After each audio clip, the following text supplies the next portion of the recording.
Reflective Podcast.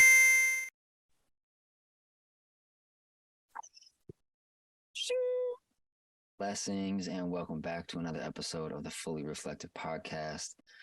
I'm here with a being who I've had the pleasure to know, I feel like almost 5 years, maybe more. Met him through a brother named Zakaria. Amazing astrologer. Well, I like talking about lenses more than identities. So I see you move through an astrological lens, a bodywork lens, a shamanic lens, a medicine carrier lens, a writer lens, an author lens, an entrepreneurial lens, many lenses. But Brother Ryan Seamen, thanks for joining us today. Brother Rocco, appreciate it, man. Happy to be here. Yeah, man. Well, probably I love just letting current nowness just inspire us forward. How would you describe your lens or the variety of lenses that you move through? Because I see you like a mirror. You have a multiplicity of lenses that you move through, like myself. So yeah, what would be the way that you would describe your lensing in this framework?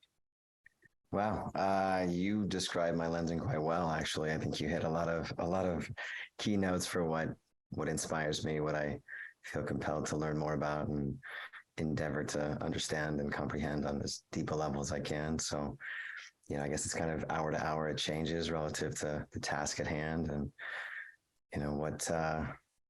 what the universe is guiding me towards or what archetypes want to express, Amen. Well, let's get real integral.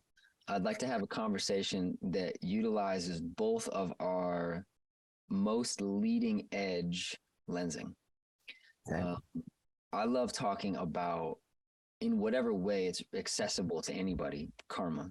I love talking about why anyone has anything, why anyone has the framework they have, the skill set they have, the baggage they have, the trauma they have. And as someone who works with physiological issues as a body work, quick sidebar on that. What is your body work framework? Massage therapy, what else is in there?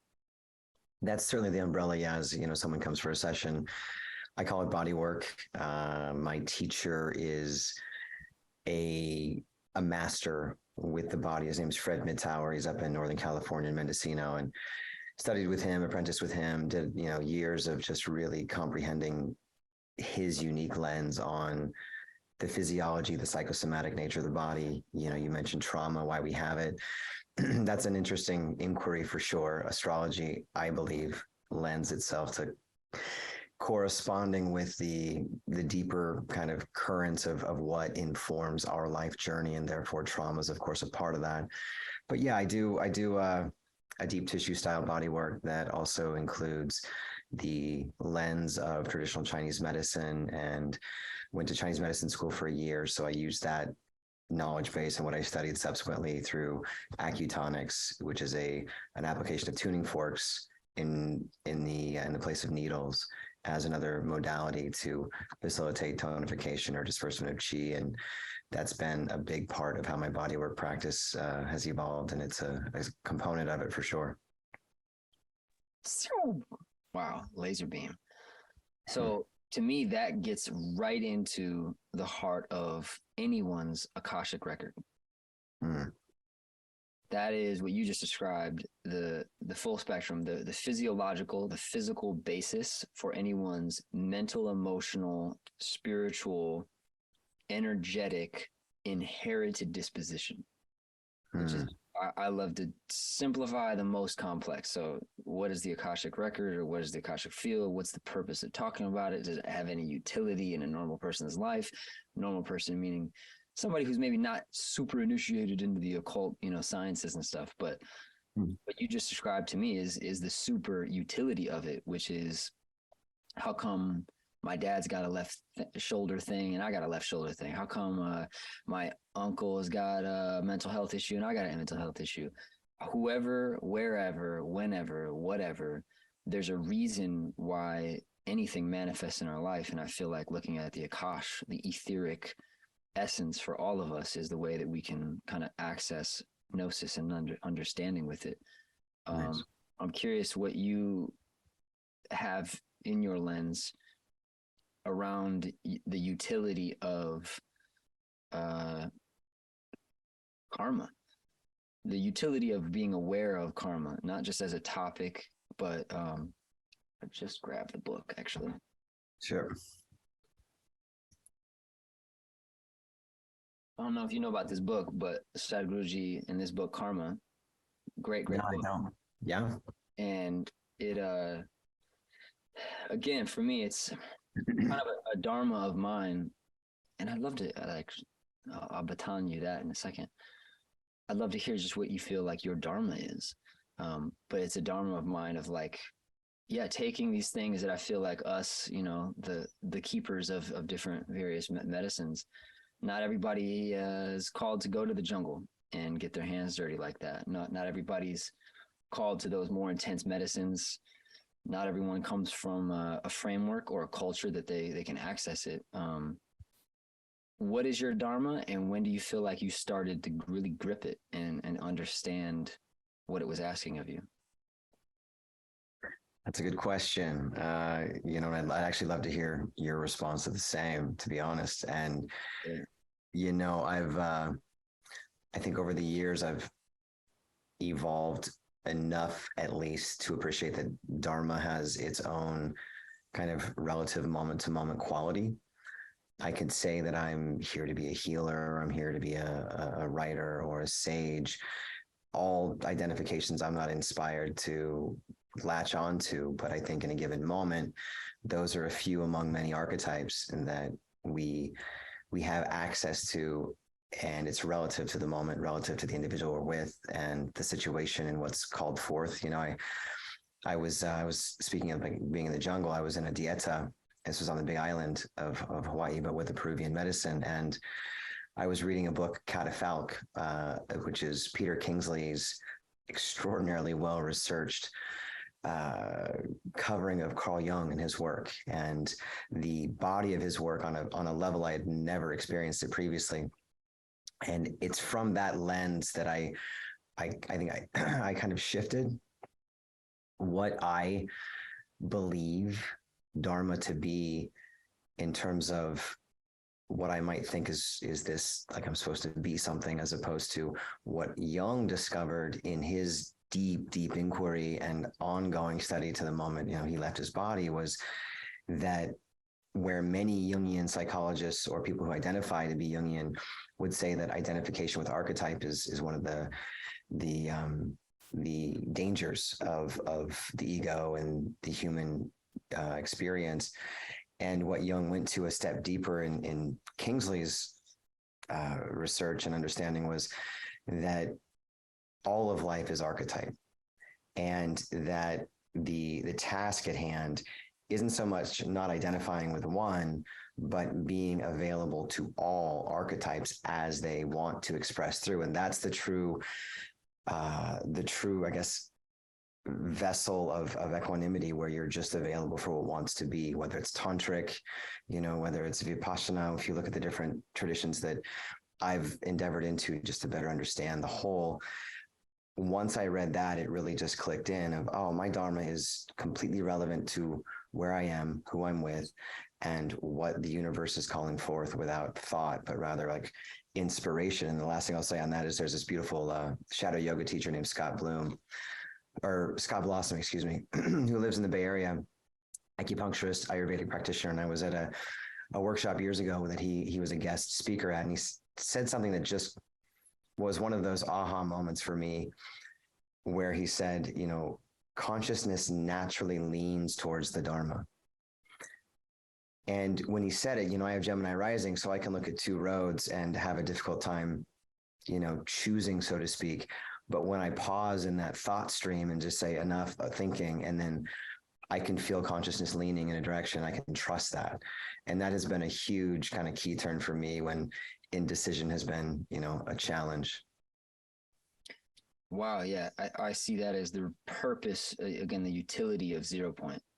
And my work has been in distilling the Christos and all of Yeshua's teachings into this true esoteric organic format, and I think it leads one to mirror consciousness. Mirror consciousness is more towards Buddhic consciousness than the kind of classical understanding of what Christ consciousness is on a solar level. It's meant to solar, lunar, masculine, feminine, androgenizingly harmonize and neutralize pretty much any disposition that's unconscious, so that you're basically available for immediate responsiveness. I talk about it as increasing your refresh rate speed. So the more conscious we are, the more responsible we are, able to respond. Something Sadhguru talks about a lot. Nice. Man, you hit some fun stuff there. And yeah, like I don't want to look at this as like, I'm interviewing you, so you're gonna talk. So yeah, I mean, throw it back. Like, what is your orientation to that question of what is your dharma?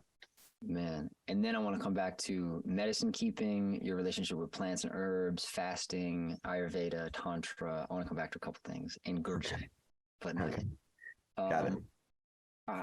I love simplification. So I'd say my dharma is synthesis of ultimate. Synthesis and synthesizing for me means harmonizing and blending.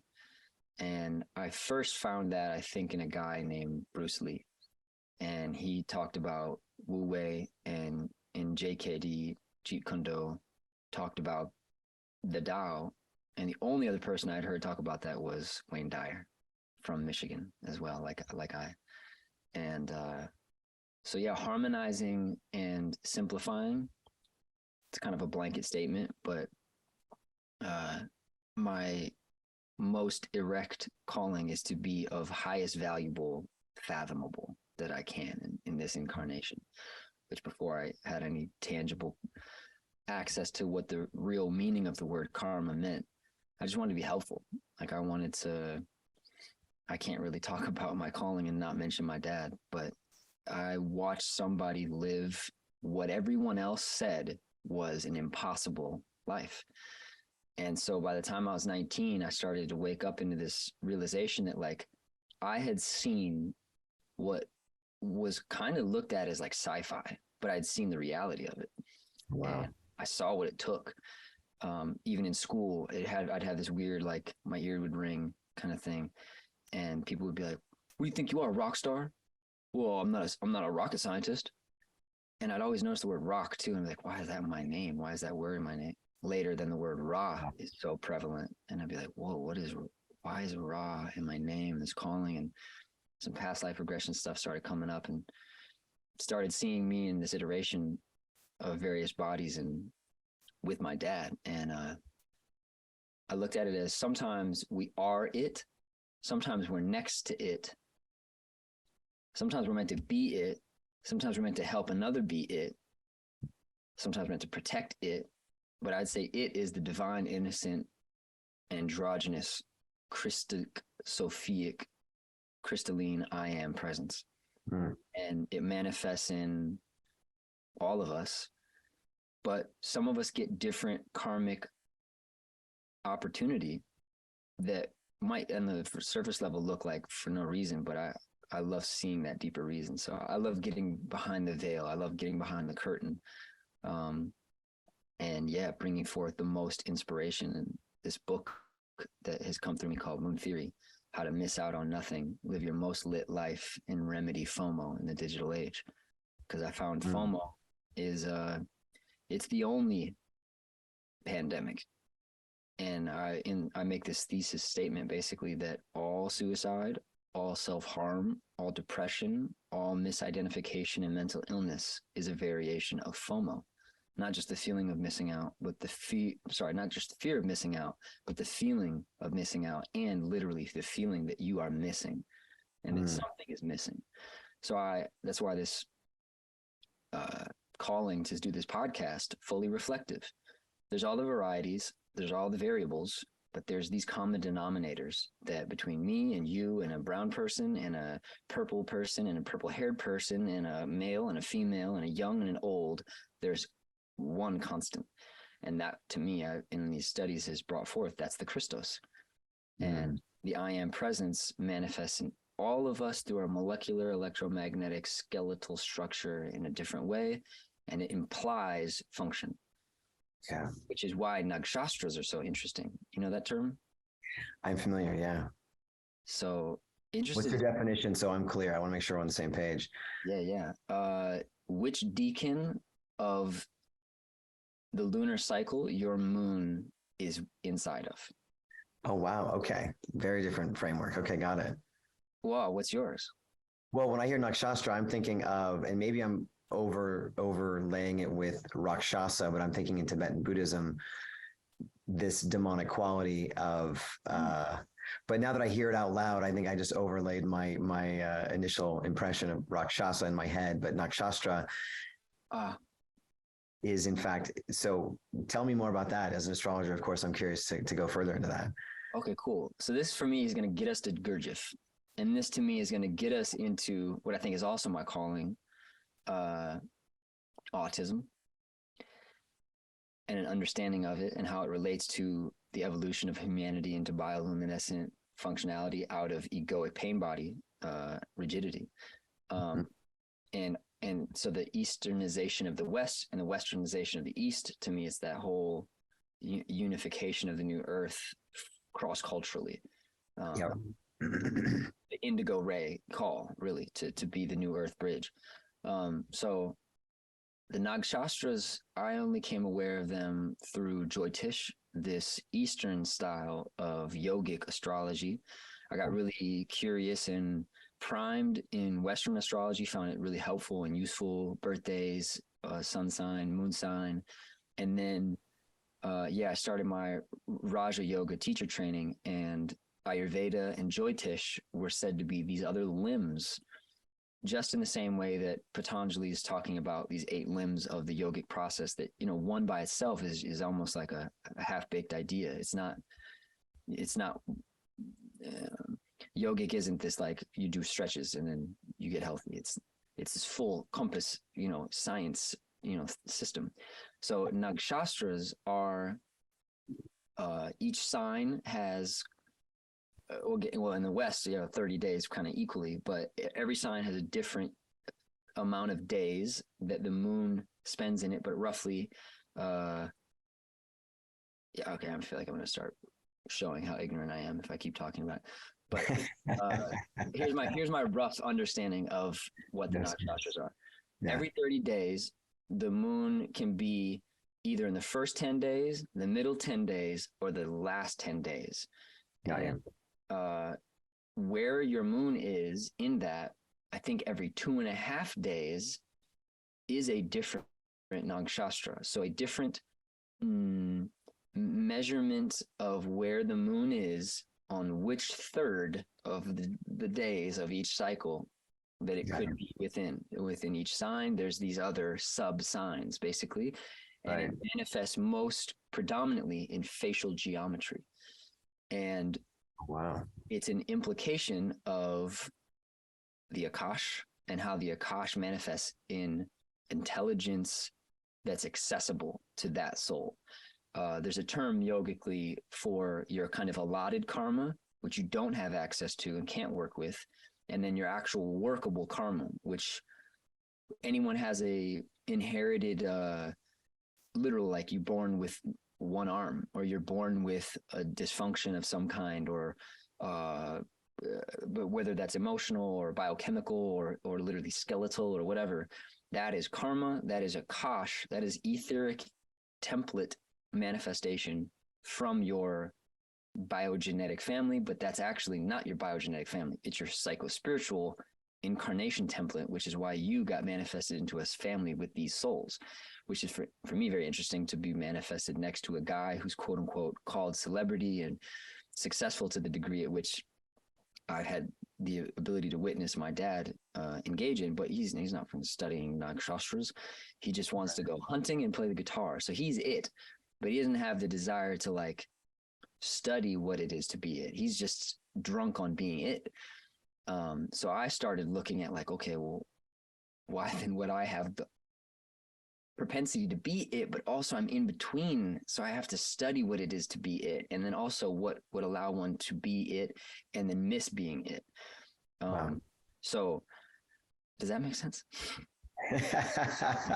No, it all makes sense. I mean, yeah, there's so many points there. I one of which, I mean, I love that you're referencing your dad and just the unique experience of reality that would be to have someone, like you mentioned, drunk on it. Like on some level, someone who hits that kind of, I don't know if it's a pinnacle of success, but it's genuinely, to have succeeded at one's aim, which in his case was to, to be I don't think being a rock star was his aim, but I think mastering the art of music and the art of the guitar and the art of lyrical genius in the ways that he did and does. And, the Svadharma, like that's that embodied state of he's embodying it. He's drunk on it. And, you're using it. It's an amazing reference point, because we're going to get, I know, into the fourth way and Gurdjieff's work here in a bit, but the it that you're referring to, that let's say the Christ conscious, the I am, where it's just so completely in that liminal space of generatively co-creating reality in real time. And I think musicians are the maestros of that. We get to learn from the musicians as to this is how you actually can generate something out of nothing into something, and sound is the current through which form comes to life, right? And one piece you brought up a while ago, like the given karma, there's this incredible quote from Ramana Maharshi, and I'll often employ this with clients when they're kind of swimming in that state of regret or challenge, or let's say they come to the table with something that's either emotionally or physically or commonly both out of balance and very challenging. And there's something that was a precursor to that, a choice they made or didn't make that resulted in an outcome that might not have been preferred. But like you said, like there is no good fortune, bad fortune, who's to say, like what is the true essence of why things happen the way they happen. And this is what you and I both appreciate the inquiry into, and the Akasha is a great reference point, that universal consciousness, and that just that that current of all information is accessible, things that can come through in a moment that we maybe didn't spend the time to academically or scholarly acquire the information, but yet somehow there's a gnosis that comes through. And that, I believe, in reference to the Akasha that you've made, is a gift we all have ready access to. And then I'll come back to this quote that is so applicable in relationship to karma, and prabdha karma is the word, our given karma. And so Ramana Maharshi says, the ordainer, or God, the ordainer controls the fate of souls in accordance with their prabdha karma. Whatever's destined not to happen will not happen, try as you may. Whatever's destined to happen will happen, do what you may to prevent it. This is certain. The best course, therefore, is to remain silent. And I find when I'm tripping out and, regretting something or wishing it had gone another way, and or if I'd only done this, that would have happened. And just like silence, brother, like quiet that active mind that's just constantly, challenged by outcomes that didn't necessarily match the aim. But to come back to silence and see it as like, this is a prarabdha karma. And the beauty in that too is the learning we get to then, like it brought us forth to something to work on. And then we get into Gurdjieff, like it's the aim is work on self. That is the aim in this life, right? And so the value in being given what could perceivably be, like you mentioned, like an opportunity or a challenge, or people could label it far worse, and the value of the fourth way, and as I'm going to seg us into it, is just this opportunity to see it as the necessary resistance or obstacle in the path that brings forth what in that school of study, which we can kind of get down to some baseline of what it is, but what it leads us to is that capacity to reconcile, and this is alchemy at its root. And that's what I believe the Egyptian mystery schools, through which Gurdjieff and Pythagoras and an assortment of masters in this lifetime and in lifetimes have been initiated through. and came to that deeper understanding and teaching of the human condition and the mechanism of this existence and the opportunity to understand the structure, wherein you can then not be dictated by it, but actually be in a kind of co-creative relationship with it. Freeing up your free will. Yeah. Can you hit me with some synonyms for reconcile? Yeah. Resolve, transform. Right. Alchemize. Alchemize. Yeah, for sure. Man, so much good stuff here. Again, before we go into Gurdjieff, one of my callings is to, in that Eastern Western thing, I feel like most of the people I've seen claim to be Christians simply don't know the Yeshua that I know. Yeah. The real Yeshua that I've wept about, that has spoke to me, that I've prayed to, that has responded, that I've felt his calling with 5 grams of psilocybin in my system. And I'm looking at a picture of a more tan, more melanated version of him. And I see his real essence. I see the star body. I see the chi. I see the Reiki. I see the Kemetic initiation of Isis and Horus, and just weeping. And that, that mudra, the heart chakra.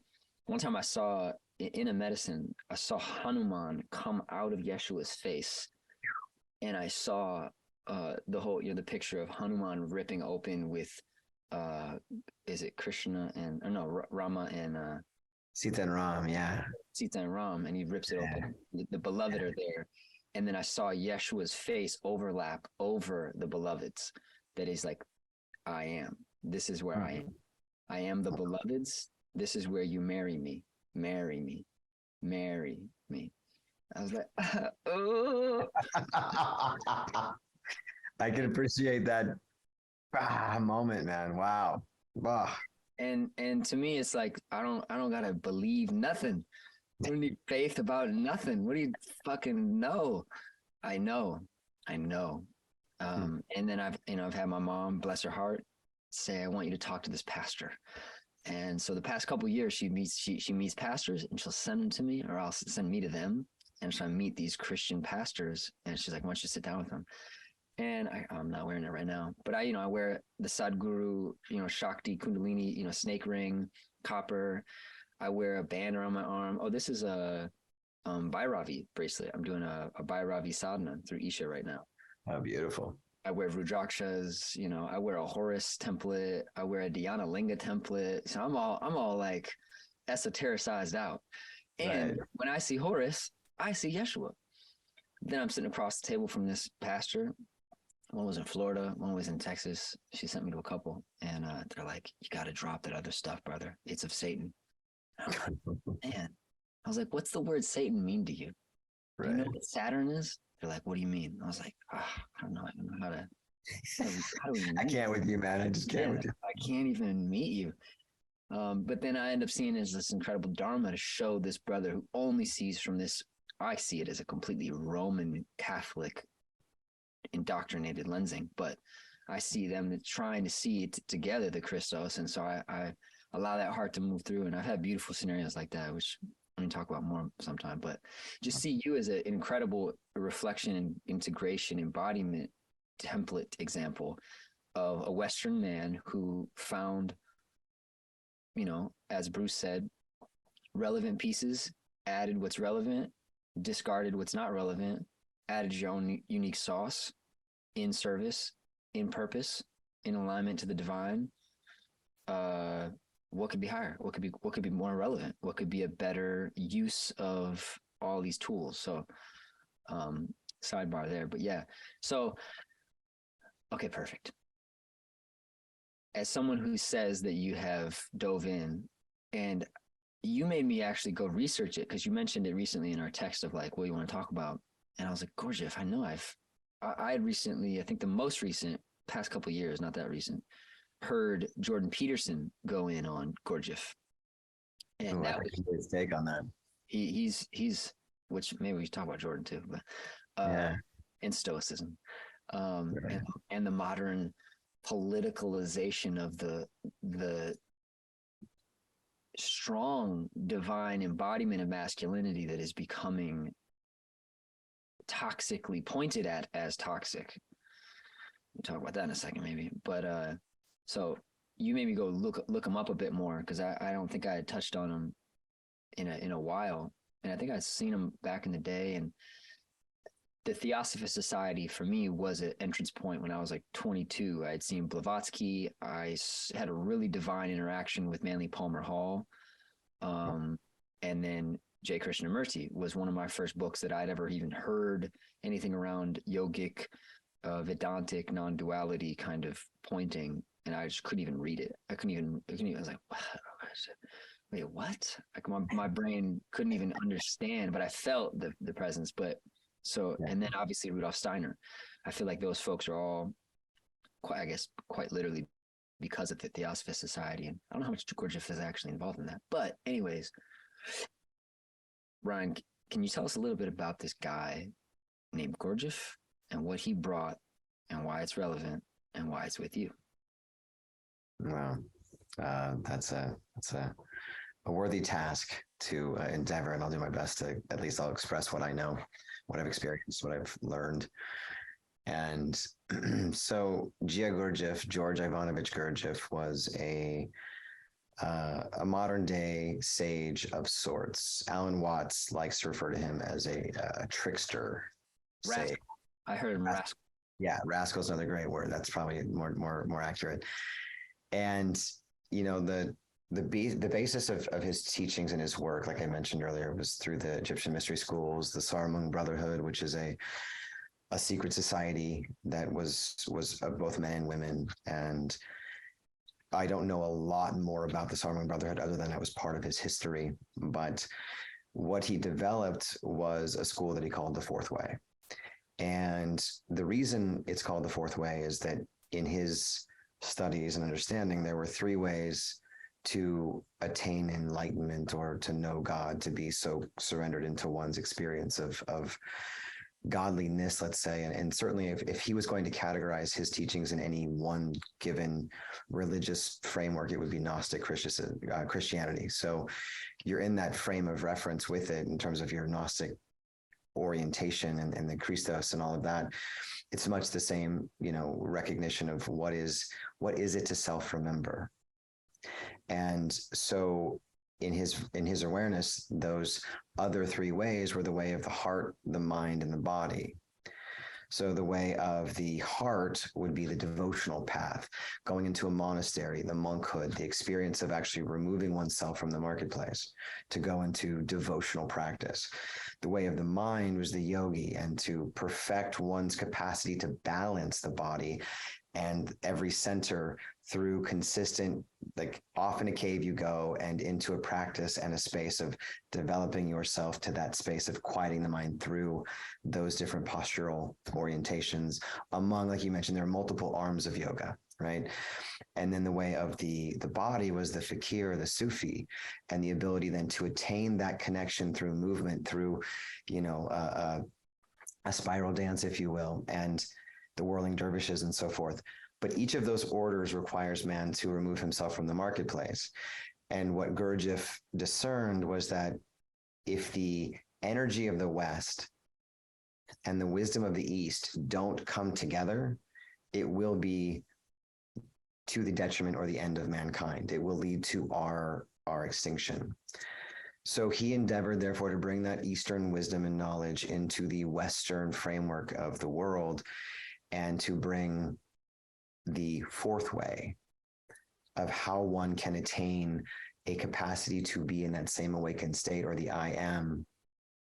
And through that, he recognized it's necessary to wake up in the marketplace. And that's the fourth way. You don't go somewhere else to do it. You actually utilize this cultural model, which has countless flaws and imbalances. And you then begin to study yourself from the framework of likes, dislikes, attitudes, mythologies, and gestalts. What's gestalts? A gestalt is like let's say, a superior inferior gestalt. If I perceive you to be less than or more than, I'm in a gestalt, right? I've already now separated us and experienced reality from a framework of that's one among countless gestalts that can form. And so the idea, and this is the deepest layer within it actually goes likes, dislikes, mythologies, attitudes, gestalts. And when you start to understand yourself that way, and these are all informed by much of what you've referenced, there's epigenetics, there's culture, there's environment in which you were raised, where we're sponges as children. Our brains are completely absorbent of what we're exposed to, and the hemispheres therefore correspond and orient internally and then into our lives moving forward. And we can talk about the stages of development within astrology as a lens, but all of this is to bring it back to understanding the self. And what Gurdjieff perceived was necessary was that we have to be shocked out of our hypnosis. And to pull from Pythagoras for a moment, what had been discerned, as the story goes, wasn't there, but this is what I heard, and this is what made sense to me, is that Pythagoras, in his school, right, he was perceived to be a son of Zeus back in the day, and eventually his order got completely disbanded by the Roman Catholic Church and the whole story. And when he was teaching, one of his hard and fast rules was there's no dictation of what he teaches. It's not written down, it's oral, and it's to be received. And there were two groups. There was an inner group and an outer group. And I don't know what one had to achieve or get to be inner versus outer, but either way, they were getting information distilled, I'm guessing, they were able to receive what they were able to receive. And those that weren't quite prepared and hadn't fully been initiated, as you might say, were therefore at a different level of exposure to his teachings. But here's Pythagoras walking down the road one day, and he hears a metalsmith clanking on, whatever he's forming. And what Pythagoras was able to discern in his acute auditory sense was he could hear the notes of the octave. He could hear the do, the re, the mi, the fa, the so, the la, the si. And he began to realize that form is coming into being through sound. And these sounds each hold relevant stages in an octave. So if we are all of us in an octave of evolution, and we'll eventually get back to Saturn, I love that you tied the whole Satan piece to it. But the reference point I want to make here is that the law of seven, the law of three, you begin to understand these different laws that exist in a universe that has meaning, let's say. Harmonic structure. Yeah, harmonic structure. And so to understand what each of those notes represents, and then coming back to the reconciling energy being the third force, and that's the law note and the C note, then you've got the second force, which is the denying or the resistance, and the first, which is the fa note and the so note. And then you've got the affirming energy or the initiation, that's do, re, mi.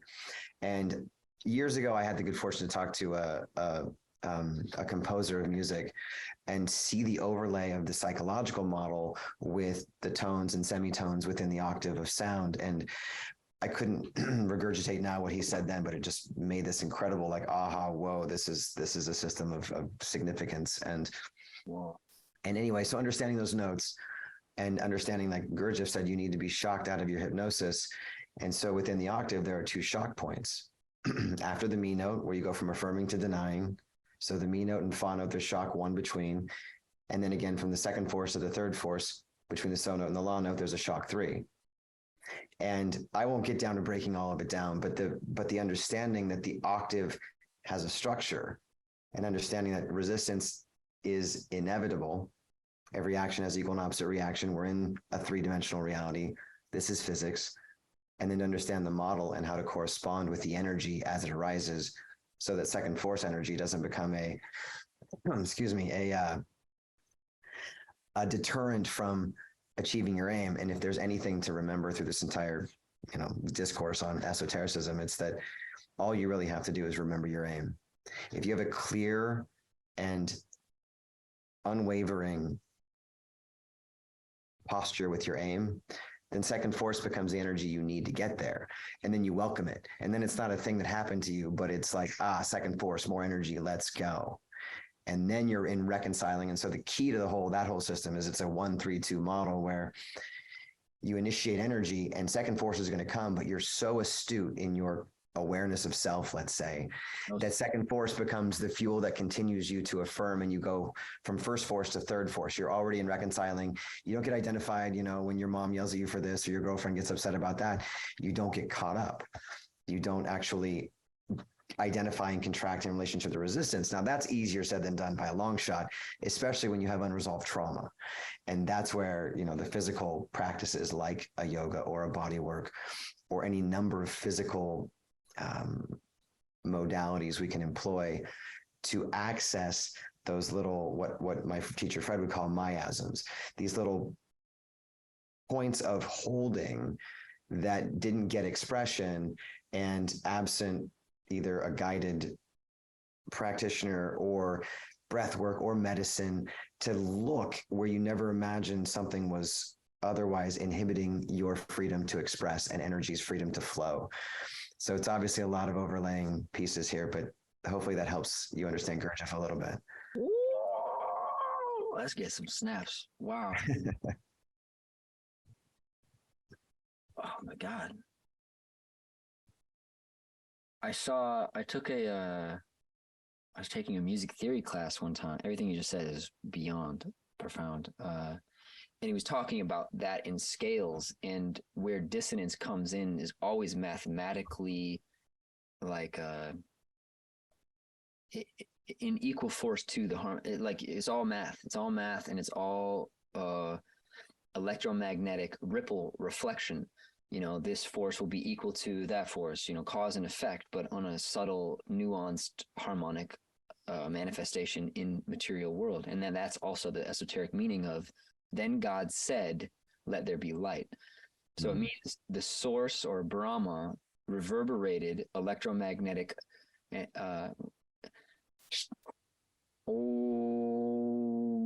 the sound. And that's the real word meaning of Krishna, that Shakta Jamunadas shared this. The real word Krishna is Krishnaum, and it's really a onomatopoeia.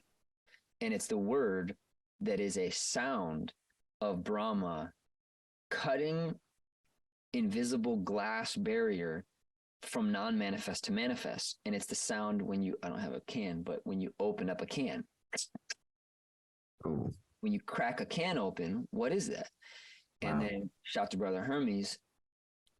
It's a certain kind of cross, and I always forget it. It's not called a Catharic cross. Maybe it is.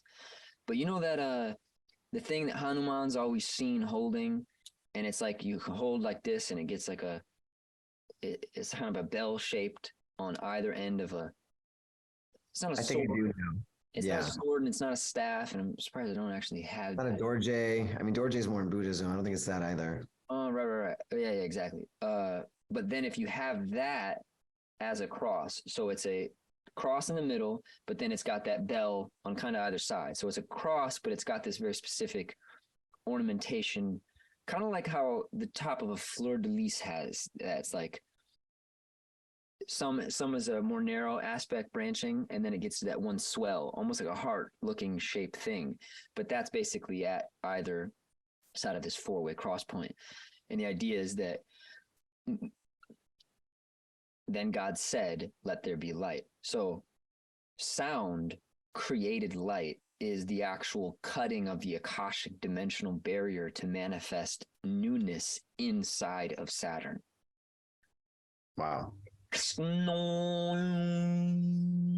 And that's the toroidal field's birth. And a toroidal field's birth is at the center, which is a cross. So all new manifestation in this or any multiverse universe,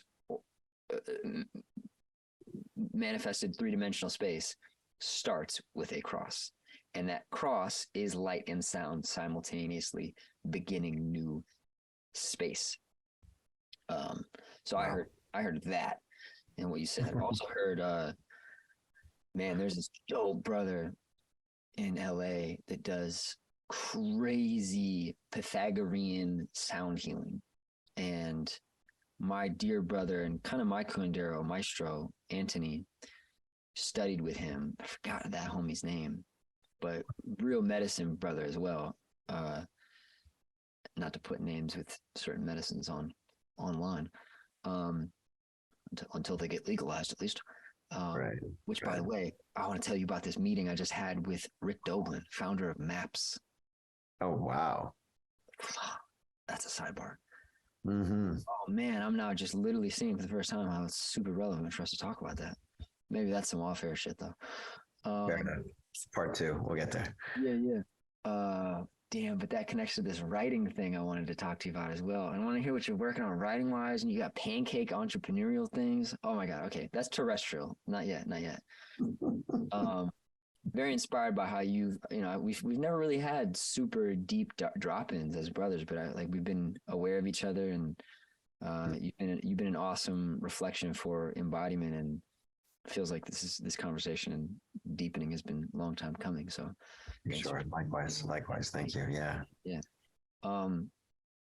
Okay. I'm feeling an entrance. Let me kind of find it, and then I think there's gonna be more to baton back to you. So Gurdjieff, Sadhguru talks about him as a rascal saint. I kind of looked him up after you mentioned him, and to me, that's drunken boxing in Wu Wei. And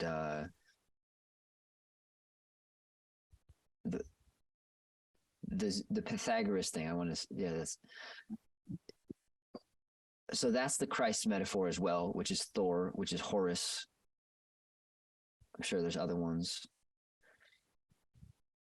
But this idea that when it doesn't have to be a male, but it seems like karmically it ends up being a male. Okay, let's start there. Quick sidebar on that. So I look at the breasts, the genitals, and the belly button as the primary mirrored or manifested reflections of karmic disposition. And karmic disposition is always rooted in need, and need is simultaneous with want, and want and need are reflections of the shape at which that Atma moves or displaces ether when it manifests. Wow. And that is the shape of a Merkaba, or it's the shape of that soul's Merkabic shape. And that is the center skeletal structure of a toroidal field. Wow. So someone's karmic structure, which shows up in the Nagshastra, which shows up in as above, so below, it'll show up skeletally, respiratory, neurological, electromagnetic, biochemical, inherited dispositions, and definitely culturally, ancestrally, which I think gets us into a very complicated but fun topic of melanin and the reason for why melanin is such a culturally seemingly very significant thing in this and all iterations of humanity. But not every soul has opportunity to embody full apex bodhisattvahood, and it's not meant to. The masculine thing, right? So displacement theory. You put a bowling ball in a full bath of water, whatever that bowling ball's mass is and spatial take up is, it's going to displace that exact equal amount of water from the bathtub. When a soul manifests into a body and breasts appear, I see that as the exact mirror of that soul's anahata displacement. So a woman with really big breasts has this calling into that electromagnetic bandwidth of her Shakti. A dude who manifests with a big old schlong is manifesting into his body with Svadhisthana and Muladhara disposition. And I would be surprised if it had the same disposition through Ajna and Anahata, and definitely through Antakarana. I don't think it can be different. It's just spatial displacement. That makes sense?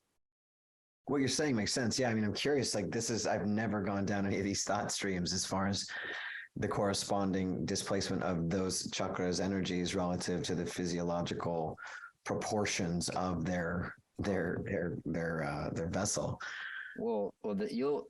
This is really cool that this is coming out in a conversation for you of all people, because I don't think I've ever had the opportunity to say what I'm about to say out loud.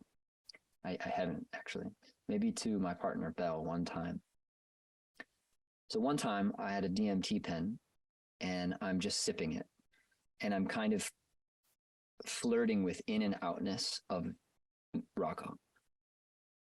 And I'm seeing the field and going out, and wasn't like tripping hard, but was seeing. And I was shown to push my finger into my eye, grab my thumb up behind my throat. And it makes me feel the stuff just by remembering it. Yeah. And this is vulnerable to mention, but I pressed on my anus. I grabbed my testicles. I grabbed my thumb up into my belly button. So I had this tiger claw up here and down there. Mm-hmm. And I'm in between, and I see upper dantian and lower dantian as karmic structure manifest. The breasts are pulse, the tummy's pulse, the genitals are pulse. And when a soul comes into a body, if it goes, it's a woman. And that's the ovaries. If it goes, it's ball sack and a penis and it's testicles. The same is happening with the belly button, and it's kind of a quote unquote less important manifestation in terms of identity, but everyone's got an innie and an outie. And it's this wiggle wobble that eventually goes, and that's your now manifested incarnation template. That is a direct reflection of what your Atma was seeking, like a spinning kind of solar dust ball in, I'd say, a liminal dimension. And depending on where your Christos has been and needs to go, and which timeline you're clicking into, you'll come into matter with that exact disposition. So that's the biochemical, that, literally chest, facial, nose, big nose, skinny nose, deep eyes, face eyes, wide, skinny, yeah. It literally is the reason why skin and skeletal shape happens the way that it does. Wow. Does that make sense? Yeah. Well, now, so I'm curious, and everything you said makes sense. One question I have is, in the kind of this cosmological model you've put together, is there, you could do a sonogram and find out that, all right, we have a little girl at 6 months in or 3 months in or whatever it is. So as I'm hearing it, it feels like that in for the female or the out for the masculine, is that part of the therefore gestation process in utero, that this being is forming into its masculine, feminine? Because I'm kind of hearing it more like at the moment of birth, but obviously that's not the physiological progression. No, I'd say that's why it's a 9. It's a 9? That's why the months are 9. Why aren't they 12? Why doesn't it take 2 years to become birthed? Because it's really DMT combo. Let's go. Earth is spinning, and that's electromagnetic torque. The mother's womb is inside of that womb of Gaia, so it's this spinning. And then I forgot what process this is. Is this it's the churning of milk, but also something with sewing, and like I saw somewhere it's like some process where there's then all this buildup of the material, yarn, the making of yarn. I've seen it somewhere. Anyways, I would say that the mother and the father are coming into proximity. The reason why we feel the Shakti and what is that attractive, magnetic, take your breath away, I feel attraction in this person. Whoa. And so then when actual seed enters egg, there's already been observation and preparation and announcement of the karmic puzzle pieces that are present. And I would say that every soul has handlers. And that's why demonic beings are really real.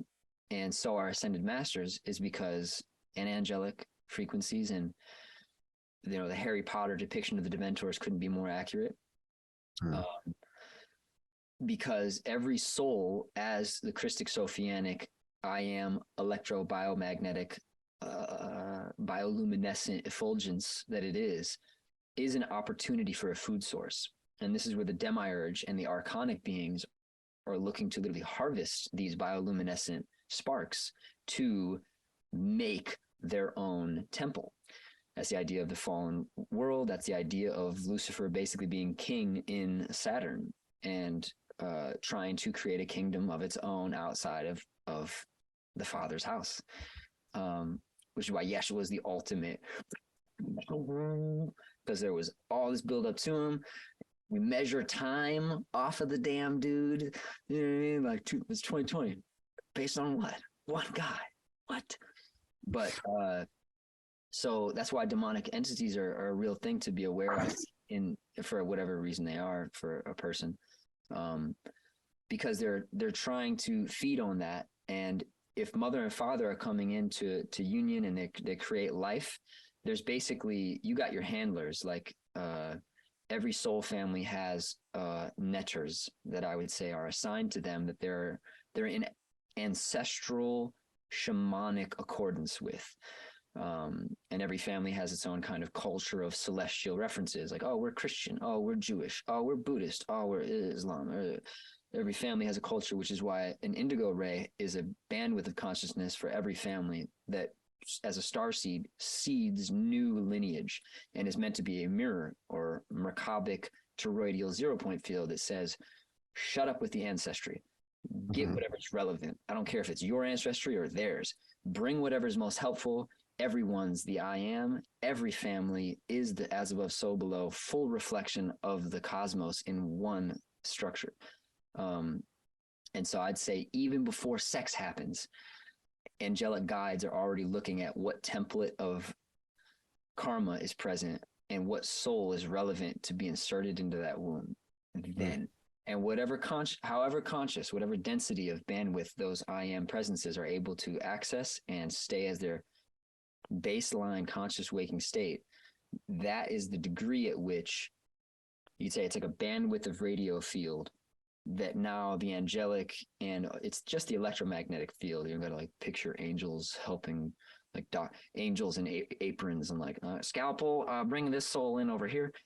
You could personify it like that if you need to, but yeah, it's like casting the role is how I see it. And then while it's actually in utero, I would say that soul is making its choice on whether it wants to come in or not. And if you get into Brian Weiss's books, Many Lives, Many Masters, and other teachings along that stuff, you see people have past life regression memory of like choosing whether or not they wanted to come into this family, this mother and this father. And I would say that's why the word fuck has always been so scary for me. If a woman's like, yeah, fuck me, or a guy's like, I want to fuck you, because it basically implies that the child that comes into this situation is going to be tethered to the electromagnetic signal of how conscious and how your intent was when you were about to have sex. That's gonna kind of tint what soul comes into that body, that seed, that egg. That all makes sense? Yeah, that makes sense. Wow. So I would say Gurdjieff and your calling to that are all callings to any of this stuff. Remember your first book you ever told me about, I think we were at Zachariah's house. You were looking at it. You had the book of the Egyptian Book of the Dead, I think, was right there. Okay. And that was one of our first conversations. That's a great first conversation, man. How you doing? And yeah, that's a good tint to start a brotherhood right there. Yeah. Oh, this is gonna be interesting.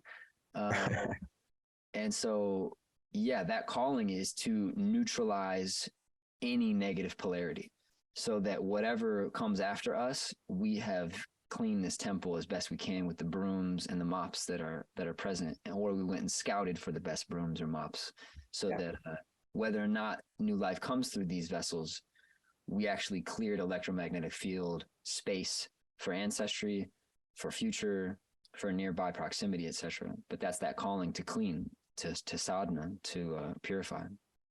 Yeah, I mean that's as I think noble a reference point to why we do what we do as you could come up with is, it's on the shoulders of the men and women who came before us, and in the debt of those who are going to follow us. We have work to do, and you've certainly tracked it and course and referenced like more dimensions than I've even considered exist. And but I respect it, because I mean it's what inspires you to be, and putting things together and piecing it together, which is certainly part of my journey as well, and just wanting to understand why life is the way that it is. And which is really what led me to astrology. You didn't ask, but that's kind of a good marker for me around the Saturn return, and where I began to ask a lot of these questions. And many people more intelligent than I am found their way to these questions far sooner.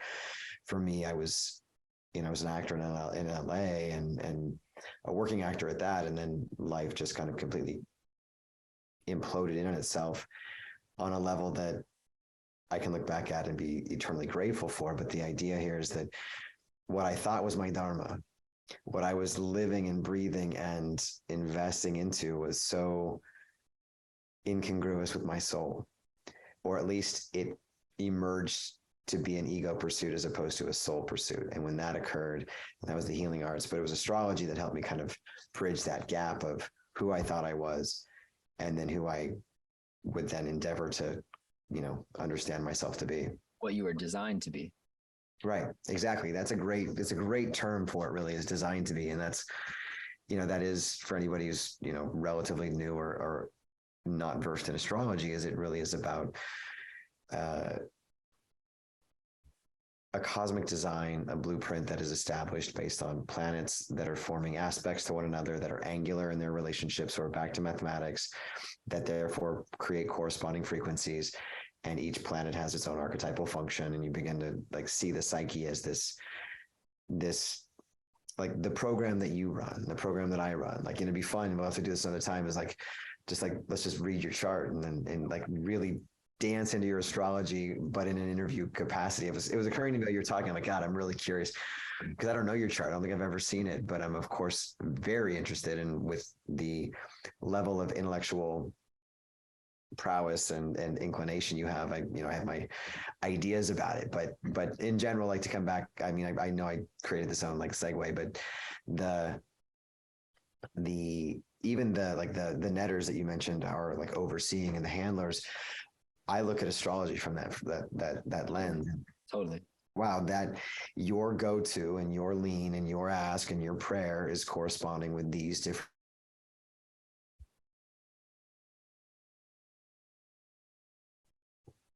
sign that it is the ruler of, and therefore there's a story within each sign.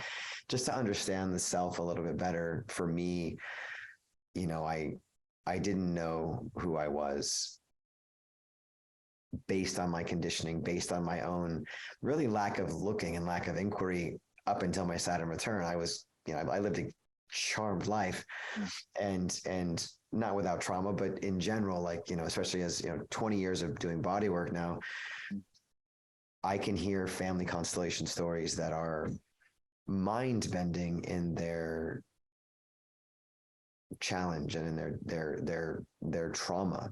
And certainly, we have our own versions, but in general, I'm just bringing back to my own story. I had such a charmed life, which in hindsight didn't inspire me to look any deeper until life basically just pulled the rug out and said, you don't have a choice. Now you have to look. Right. But Saturn to look, what's that? Saturn will do that. Oh, Saturn will do that and a lot more. And, but also as the teacher we all need, as that harsh uncle in the Native American traditions, where, the parents didn't discipline the children, the uncles and the aunties did, because you want to have that space where you feel safe. And I mean, that, when I learned about that, I don't remember what I read, but it made so much sense that, so how many people don't talk to their parents or have their own disruption or fragmentation from that safe space because of, there's a lot of reasons, but one of which is when you have someone else disciplining you and you have your parents loving you and encouraging you and supporting you, then you get to really, I believe, in a template like that, imagine just how full we'd be on Dharma and be in like confidence of certainty of self. When you're not like those original archetypes, God, goddess, are punishing me. Now I'm living in guilt and shame and all the things that make no sense to an evolved mind, but yet we all do it. Yeah. And that cultural imprint, when I read about it, was a few years back, I was just like, wow, there's a lot more there than I think I ever considered. Wow. Yeah, that's the Jungian stuff. It makes you want to repress that aspect, not get in alignment with that aspect. Your dad's yelling at you. You start hating your own masculinity. Your Right. This way, you start want to be conscious of Kronos and Saturn. How many more minutes to your hard out? Let's see, and we'll have to definitely do a part 2, man. I can feel it. I can feel it. We're good. I got a good 15. Okay, so 15. Yeah. So on that last 15, I think it'll be smooth on the way out. Let's see. I'll start with, have you looked at human design and gene keys? Yes and yes, and both of which I'm a tremendous advocate of. I find them to be utterly accurate and fascinating to no end. I found, and I did a lot of deep dives into gene keys in particular, and for me and where I am, I'll be 50 in October, and the ability to, like, where I'm at in my life, not to say those inquiries don't warrant attention and time and correspondence with. I've just found myself in a more, like you mentioned, terrestrial space of developing a company, and the demands on my time, on top of the graphic novel where you were at my book launch, a few years back. And that has since evolved into book 1 and book 2, or let's say volume 1, volume 2 are now one fat book. And what I found myself doing, kind of like the Scourgiffian correspondence, is I had to use the marketplace as my vehicle for learning and vehicle for self-remembering and self-awareness. And it doesn't mean I don't read. I wish I read more. I wish I created the space in my day for that, but I also fill it with a lot of seemingly pertinent or relevant things for me and important things for my business. I bet that's in direct reflectivity and obedience of where you're at in your astrological progression. Like, I don't know if it's called Jupiter return or what it would be, but like you went and got all those tools and all the esoteric and the gnosis, and now, okay, bring it to the deepest and the densest business. Let's see if you can bring some of that light and that learnedness into a company. And it sounds like that's what you're kind of manifesting, which for a writer and then also an entrepreneur, I think that's a really great, maybe the best possible way to be a creator in the world, is to have all that kind of context, as opposed to be super successful when you're 20, and then by the time you're 30, you've had 10 years of success and you got to keep up something. It's harder to like reset and go learn then, I think. Yeah. I think we all, like, one could look at it and wish it, I wish I'd made millions in my 20s, let's say. And that'd be nice. Wouldn't be bad. But at the same time, would it keep me hungry? Would it keep me, working, not just in the exchanging time for money space, but more like really endeavoring to know thyself. And I'm not saying it would or wouldn't, but it wasn't my path. But that's, to create a company, and we haven't talked about it, but Living Prana is the company that I co-created with a brilliant human named Brian Murphy, and we're co-founding this superfood pancake and waffle company that has its own backstory and history. But he and I actually met that same dieta I was talking about with Catafalque.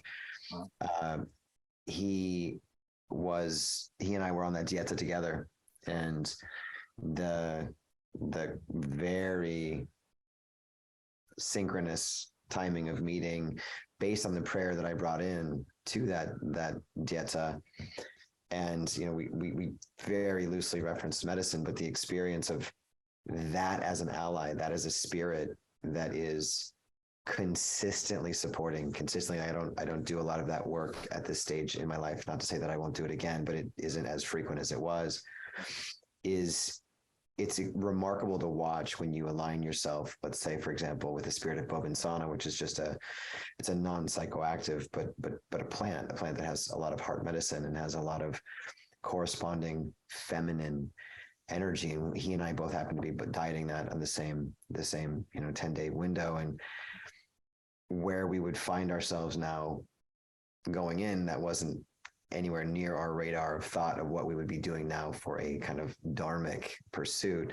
of bringing functional food into a marketplace in dire need, relative to, and this just kind of just to like pull at culture a little bit and see it's, as Gurdjieff said, culture is your enemy. And I think I've read that quote from a few different, it's been attributed to a few people, but to appreciate that our current cultural reference points for what is or is not healthy is so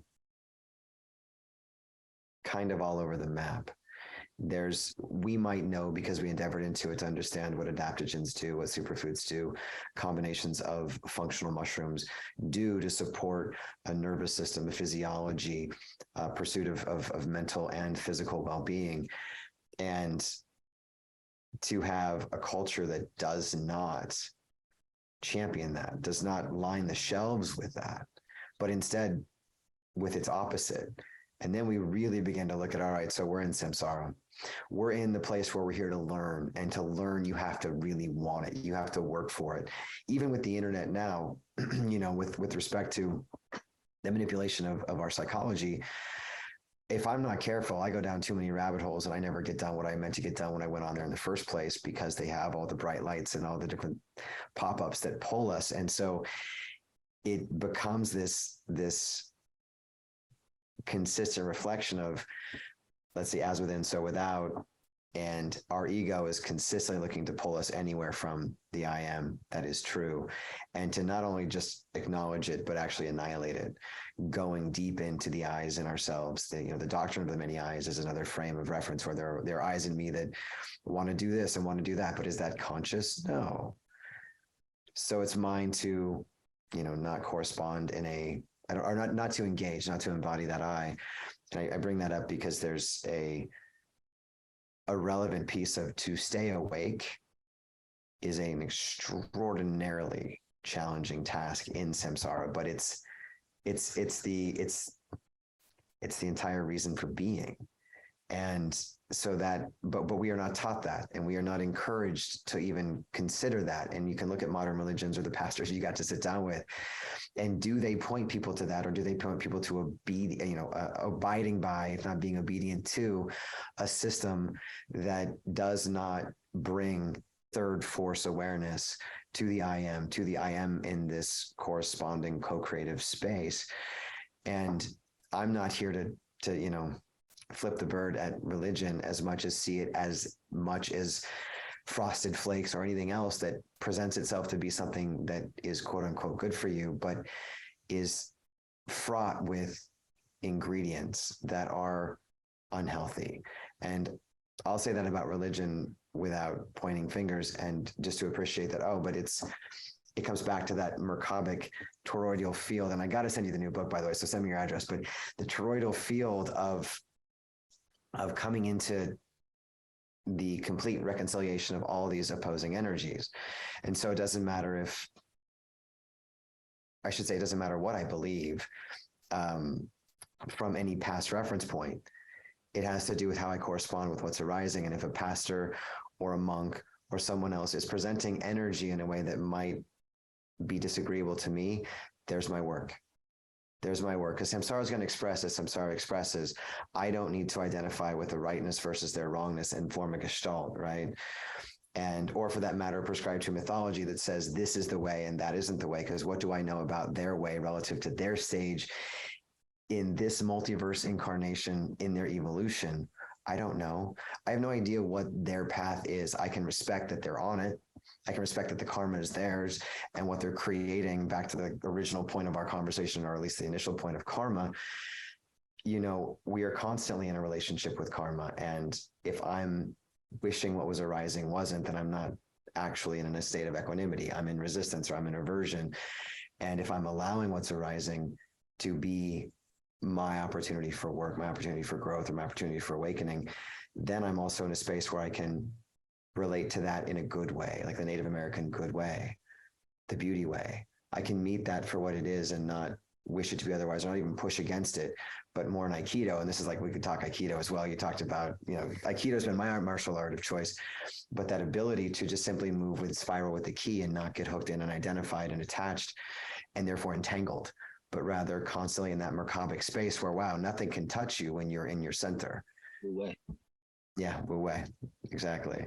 You're kind of in the flow, but just to finish your soliloquizing monologue and closing thoughts, Right. you've introduced us to so much of your framework and your lensing that's obviously not there by chance. You alchemized a lot in your lifetime. I'm gonna give 3 breaths, and then you'll have the baton after the third one. Deep inhale in, and as we exhale, just like you to bring into your attention like the most essential ingredients to well-being that you could tell a younger version of yourself. One more inhale in. As you exhale out, almost as if you didn't have any more time to be in this body and you had to just put it into a 3-4 minute snapshot. Like, what is the most helpful framework to live a super aligned well-being life? Inhale in and exhale out, as Rocco calls it, missing out on nothing. What would you say are your quintessential ingredients to living the most lit life possible so that nothing is missing? What would you compress that as and give to others as? Wow. If I was talking to my younger self, I'd say meditate. Don't hesitate to meditate. And yoga. Know thy body, know thyself. I'd say recognize what you put in your body matters, that food is medicine, that everything you ingest has an impact, and everything that has an effect has a side effect. So be mindful, live in moderation, and acknowledge that if you are out of balance, it's your responsibility to come back to balance. And it's no one's fault, and there's no one to blame. And take responsibility for yourself every day and honor that there's such a finite window that we exist, and to waste it in negativity or to waste it in projection, to waste it unconsciously that's the greatest sin. Snaps all around. Snaps, my brother. Brother Ryan. Thank you so much for making the time and hopping on here. I'm going to just plant seeds. Our round 2, we'd love for it to happen in the next week or so, but art as alchemy, the benefits of ayahuasca, DMT, psilocybin, ganja, bufo, tobacco, how actual herbs are part of our body that is seemingly outside of our body that sometimes are relevant in medicine and sometimes can be toxic, how to be conscious with that. All those ingredients on our next episode, and novels and writing and podcasts and story and other character as alchemical versions of self. So much. But thank you so much for hopping on here. Parting words, where can people go to find the most pressing things that you're bringing in and birthing into this world? Appreciate that, Rocco. Thanks for having me, by the way. And the last thing that came to me as I was thinking is this is probably one of the greater teachings. The best way to find yourself is to lose yourself in the service of others. So I'll use Gandhi as my final little message to my younger self.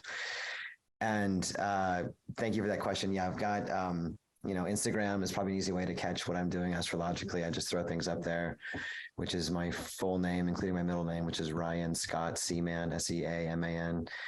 And the superfood pancakes, prana cakes, and brain cakes. Those are our flagship products through Living Prana and livingprana.co.co. That is our company, and that is our functional food mission. And that's a big part of what consumes, my intentionality right now around operatively enhancing the food and beverage space over time. It's been a growing passion and learning curve for me to recognize that we can live so much better than we do with what we put in our bodies. And so I've really endeavored personally, and now with clients, and now extending it into the superfood adaptogen functional mushroom pancakes. And then we haven't talked about the Medicine Gate yet. That's the graphic novel. So the medicinegate.com is the graphic novel series. There's all the information you need there, and you can get a copy and reach out. Happy to hear from anybody. And Facebook, Ryan Seaman. I'm on all the things. Beautiful. Fun little Easter egg seed planting koan riddle maybe for you to think about for our next episode, where maybe we look at each other's charts. If Rocco had a stellium, which house and which sign would it be in? Ooh, all right. I'm going to meditate on it, and I will come back with an answer before I get your birth information, so we can see if I got close. Oh, that would be really amazing. Yep. Thank you so much, brother. Thanks y'all for tuning in. Check Ryan out, all his offerings, much more soon. Ashe, aho. Namaste. Sheho. Namaste.